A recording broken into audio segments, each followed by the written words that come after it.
Panoorin nyo mga idol. Ipapasyal ko kayo dito sa aking mga pananim. Ayan. 3 minutes lang po, mahigit konti. Ito po yung kamuting bagin ko. Palalamanin ko po ito. Bawal pong talbusan. Ayan. Ito naman yung aking okra. May bulaklak na rin po ito. Ayan.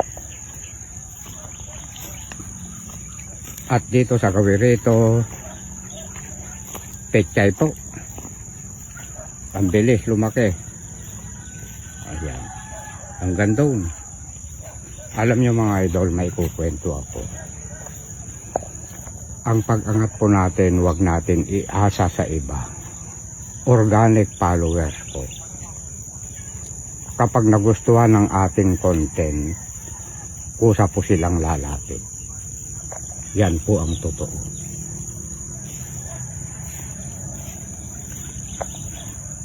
Oh, ayan o, magtitinda ako ng pechay po ngayon at saka sitaw.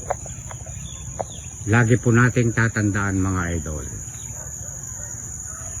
Kailangan po gandahan po natin ang ating mga content. Organic na organic.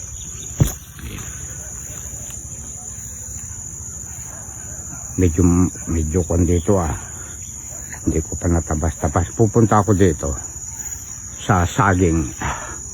Ito po yung kinalbo ko. Hindi po natumba.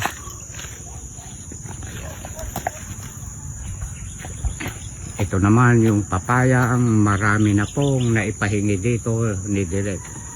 Sako-sako na po ang naipahingi dyan ni Direk. Ayan. Malinis na malinis ang aking mga dragon fruit. Ayan. Nakabili uli ako ng 1 liter pero hindi ko pa nai-sprayan doon sa gawiro.